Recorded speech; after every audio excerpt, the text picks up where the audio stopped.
ପିଲାମାନେ ତମ ସମସ୍ତଙ୍କୁ ମୁଁ ସ୍ୱାଗତ କରୁଛି ମୋ YouTube channel +2 CHS class Odisha. ତ ଆଜି ଆମେ ଗୋଟେ ନୂଆ ଭିଡ଼ିଓ ନେଇ ଆସିଛି ତୁମ ପାଇଁ ଆଲୋଚନା କରିବା, ଯିଏକି +2 ସେକେଣ୍ଡ ଇୟର ପିଲାଙ୍କର ସୋସିଓଲୋଜି ୟୁନିଟ୍ 1ର କିଛି MCQ। ତ ଭିଡ଼ିଓ ଦେଖିବା ପୂର୍ବରୁ ଚ୍ୟାନେଲକୁ ନୂଆ ଆସିଥିଲେ ସବସ୍କ୍ରାଇବ୍ କରିଦେବ, ତାପରେ ବେଲ୍ ଆଇକନ୍କୁ ବଜାଇଦେବ, ନୂଆ ନୂଆ ନୋଟିଫିକେସନ୍ ତୁମ ପାଖକୁ ପହଞ୍ଚିବ। ଲାଇକ୍ ସେୟାର କରିଦେବ। ଚାଲ ଆମେ ପଢ଼ିବା। ମୁସଲମାନ ମାନଙ୍କର ଧର୍ମକୁ କ'ଣ କୁହାଯାଏ? ମୁସଲମାନ ଧର୍ମକୁ କ'ଣ କୁହାଯାଏ? ଇସଲାମ ଧର୍ମ। ଭାରତବର୍ଷରେ କେତୋଟି ମୁସଲମାନ ସମ୍ପ୍ରଦାୟ ଦେଖାଯାନ୍ତି? 5, 7, 2 କେତେ? 2। ଖ୍ରୀଷ୍ଟ ଧର୍ମ କେଉଁମାନଙ୍କର ଧର୍ମକୁ ବୁଝାଏ?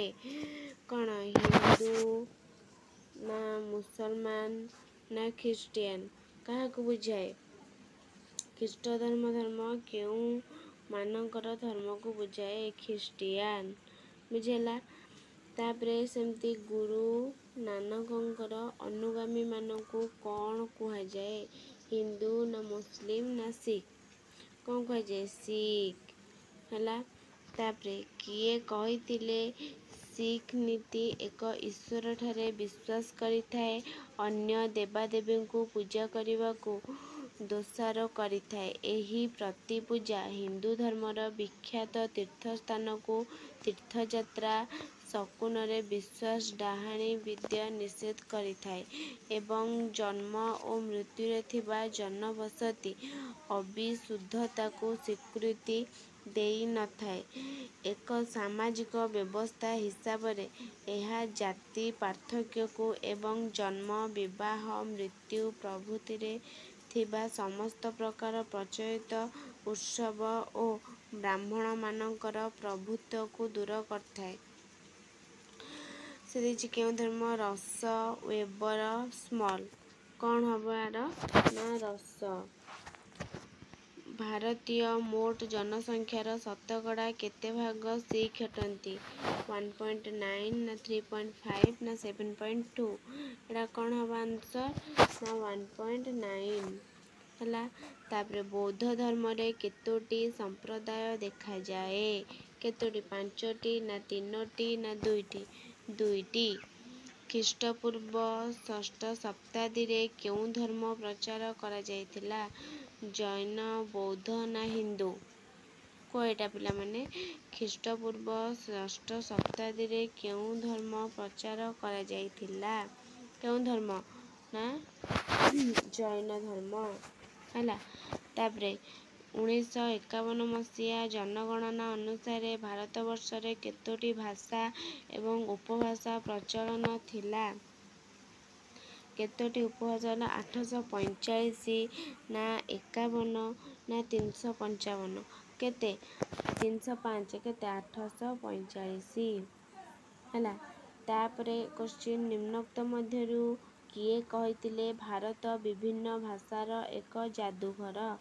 A.R. ଦେଶାଇ ନା କାର୍ଲମାର୍କ୍ସ ନା ସ୍ମଲ୍? କିଏ କହିଥିଲେ? ନା A.R. ଦେଶାଇ। ହେଲା? ତାପରେ ଭାରତରେ କୁହାଯାଉଥିବା ଏହି ସମସ୍ତ ଭାଷା ଉପଭାଷାକୁ ମୁଖ୍ୟତଃ କେତୋଟି ପରିବାରରେ ବିଭକ୍ତ କରାଯାଏ? 2ଟି ନା 3ଟି ନା 4ଟି? କେତୋଟି? ନା 4ଟି। ହେଲା? ତାପରେ ତାମିଲନାଡୁର ଲୋକ କେଉଁ ଭାଷା କହିଥାନ୍ତି? ତାମିଲ, ଆସାମିଆ ନା ତେଲୁଗୁ? ତାମିଲନାଡୁର ଲୋକ ତାମିଲ କହିଥାନ୍ତି। ତାମିଲମାନଙ୍କର ସଂଖ୍ୟା ହେଉଛି ଆମ ଜନସଂଖ୍ୟାର ଶତକଡ଼ା କେତେ ଭାଗ? 8.2, 9.4, 3.5? କ'ଣ? 8.2। ତାପରେ କର୍ଣ୍ଣାଟକର ଲୋକ କେଉଁ ଭାଷା କହିଥାନ୍ତି? କେଉଁ ଭାଷା? କନ୍ନଡ଼, ତାମିଲ ନା ତେଲୁଗୁ? ତେଲୁଗୁ ଭାଷା। ଦେଖ ଏଠି କ'ଣ ଥିଲା? ତାମିଲନାଡୁର ଲୋକ ତାମିଲ, କର୍ଣ୍ଣାଟକର ଲୋକ କନ୍ନଡ଼। କେଉଁ ଦେଶକୁ କୁହାଯାଇଛି ବହୁ ଭାଷା ମିଶ୍ରିତ ଏକ କୋହଳମୟ ଦୁର୍ଗ? କେଉଁ? ଭାରତ, ଚୀନ ନା ଜାପାନ? ଭାରତ। ସମ୍ବିଧାନ ଅନୁସାରେ କେତୋଟି ଜନଜାତି ଭାରତରେ ରହିଅଛି? 300, 400, 212? କେତୋଟି? ନା 212। 1956 ମସିହାରେ ସଂଶୋଧିତ ହୋଇଥିବା ତଫସିଲଭୁକ୍ତ ଜନଜାତି ତାଲିକା ଅନୁସାରେ ପ୍ରକୃତରେ ଭାରତରେ କେତୋଟି ଜନଜାତି ଅଛନ୍ତି? 414 ନା 350 ନା 217? କେତୋଟି? 414। ଦକ୍ଷିଣ ଭାରତରେ କଦର ଜନଜାତିମାନେ କେଉଁ ପ୍ରଜାତିର ଅନ୍ତର୍ଭୁକ୍ତ? ନିଗ୍ରିଟୋ, ମଙ୍ଗୋଲୀୟ, ଆଦ୍ୟ ଅଷ୍ଟ୍ରେଲୀୟ। କ'ଣ ନା ନିଗ୍ରିଟୋ। ମଧ୍ୟ ଭାରତର ଜନଜାତିଗୁଡ଼ିକ ମୁଖ୍ୟତଃ କେଉଁ ପ୍ରଜାତୀୟ ଶ୍ରେଣୀ ଅଟନ୍ତି? ଆଦ୍ୟ ଅଷ୍ଟ୍ରେଲୀୟ, ମଙ୍ଗୋଲୀୟ, ଦ୍ରାବିଡ଼ୀୟ। ଏଇଟା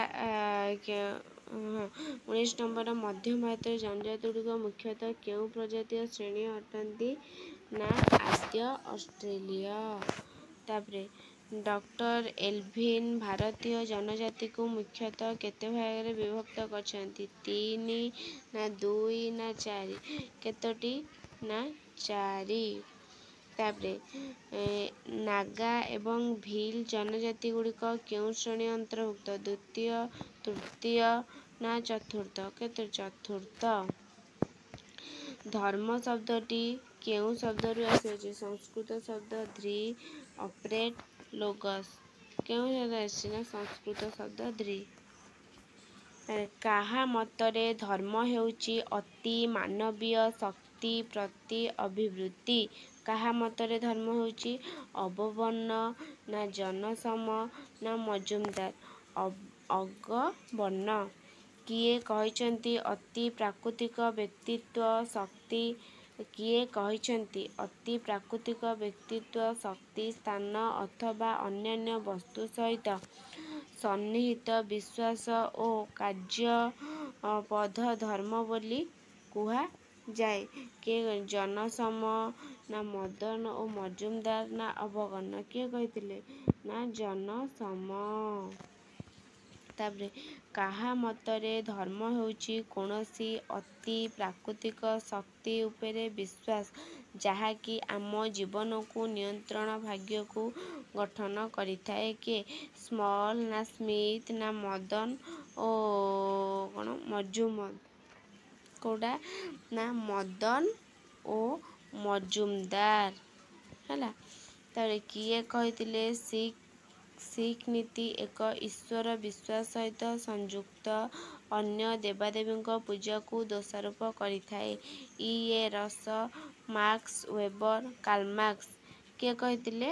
ନା ଇ. ଏ. ରସ। ତାପରେ ଦେଖିବା କାହା ମତରେ କୌଣସି ଏକ ନିର୍ଦ୍ଦିଷ୍ଟ ଭାଷା ଓ ସଂସ୍କୃତି ଦ୍ୱାରା ଅନୁପ୍ରାଣିତ ଏକ ନିର୍ଦ୍ଦିଷ୍ଟ ଅଞ୍ଚଳ ଅଧିକୃତ ସ୍ୱଳ୍ପ ଶିକ୍ଷାପ୍ରାପ୍ତ ସ୍ଥାନୀୟ ଦଳର ସମଷ୍ଟିକୁ ଜନଜାତି କୁହାଯାଏ? କାହା ମତରେ? ଗିଲିନ୍ ଏବଂ ଗିଲିନ୍ ନା ଏ. ଆର୍. ଦେଶାଇ ନା ସୋରୋକିନ୍? କାହା ମତରେ? ଗିଲିନ୍ ଏବଂ ଗିଲିନ୍। ନିମ୍ନୋକ୍ତ ମଧ୍ୟରୁ କେଉଁ ଐତିହାସିକଙ୍କ ମତରେ ଭାରତବର୍ଷ ହେଉଛି ଏକ ନୃଜାତି ବିଜ୍ଞାନ ସମ୍ବନ୍ଧୀୟ ଏକ ସଂଗ୍ରହାଳୟ? Vincent Smith, Adam Smith, Cooley. କାହା ମତରେ? ନା ଭିନସେଣ୍ଟ ସ୍ମିଥ୍। ନିମ୍ନୋକ୍ତ ମଧ୍ୟରୁ କେଉଁଟି ଏକ ସମୂହ ଯାହାକି ବଂଶଗତ ଶାରୀରିକ ବିଭିନ୍ନତା ଦ୍ୱାରା ଅନ୍ୟ ସମୂହଠାରୁ ପୃଥକ୍ ହୋଇଥାଏ? କେଉଁଟି? ପ୍ରଜାତି, ଜାତି ନା ଉପଜାତି? ପ୍ରଜାତି। ନିମ୍ନୋକ୍ତ ମଧ୍ୟରୁ କିଏ କହିଥିଲେ ଭାରତୀୟ ଜନସଂଖ୍ୟାରେ 6ଟି ପ୍ରଜାତି ରହିଥାଏ? B. S. Guha, Weber, Marx. କିଏ କହିଥିଲେ? ନା ବି. ଏସ୍. ଗୁହା। ନିମ୍ନୋକ୍ତ ମଧ୍ୟରୁ କିଏ କହିଥିଲେ ଭାରତରେ ଦେଖାଯାଉଥିବା ପ୍ରଜାତିଗୁଡ଼ିକ ହେଲେ ତୁର୍କୋ ଇରାନୀୟ, ଭାରତୀୟ, ଆର୍ଯ୍ୟ, ସ୍ମିଥୋ ଦ୍ରାବିଡ଼ୀୟ, ଆର୍ଯ୍ୟ ଦ୍ରାବିଡ଼ୀୟ, ମଙ୍ଗୋଲୀୟ ଦ୍ରାବିଡ଼, ମଙ୍ଗୋଲୀୟ ଏବଂ ଦ୍ରାବିଡ଼? ଗୁହା, ମଜୁମଦାର ନା ହର୍ବର୍ଟ ରିସ୍ଲେ? କିଏ କହିଥିଲେ? ନା ହର୍ବର୍ଟ ରିସ୍ଲେ। ଭାରତୀୟ ସମ୍ବିଧାନ କେତୋଟି ଭାଷାକୁ ସ୍ୱୀକୃତି ପ୍ରଦାନ କରିଛି? 11, 32 ନା 22? କେତୋଟି? ନା 22। ଭାରତୀୟ ଜାତି ବ୍ୟବସ୍ଥାରେ କେଉଁ ଭାଷାକୁ ସର୍ବୋଚ୍ଚ ସ୍ଥାନରେ ରଖାଯାଇଛି? ବ୍ରାହ୍ମଣ, କ୍ଷତ୍ରିୟ ନା ବୈଶ୍ୟ? ବ୍ରାହ୍ମଣ। ବ୍ୟକ୍ତିର प्रस्थिति काहा द्वारा निर्धारित होता है। व्यक्तिर प्रस्थिति काहा द्वारा वंश प्रजाति ना जन्म जन्म किए कहिचंती भारतर ऐक्य संप्रत्य विशेष भाव एक धर्मीय संप्रत्य अटे। किए कहिचंती एम.एन. श्रीनिवास सी.एच. क्विले वेबर किए कहिचंती एम.एन. श्रीनिवास। ऑप्शन आई। भारत विश्वर केउतम बृहत्तम देश अष्टम सप्तम ना तृतीय सप्तम। भारत विश्वर विश्वर भारत बृहत्तम देश केउतम ना सप्तम। देख एतिकी तमर एमसीक्यू नहीं आसती सोशियोलॉजी यूनिट 1 +2 सेकेंड ईयर पिलांकर देख ता आंसर भी नहीं आसी तुम्हें स्क्रीनशॉट मारी पार आंसर सब नहीं आसी प्रथम रु देखई दउची तुम मानू सब स्क्रीनशॉट मारी पार जोटा कि लिखि नथिबा जदी तो पिला माने मन दे पाठ पढ़ आ अल्प दिन रहिला तमर बोर्ड एग्जाम मन दे पाठ पढ़ सबू एगुरा इम्पोर्टाट को सबू इम्पोर्टाट तुम एग्जाम रे आसला बेले तो वीडियो भल लगे लाइक शेयर सब्सक्राइब कमेंट करने को भूलबनी।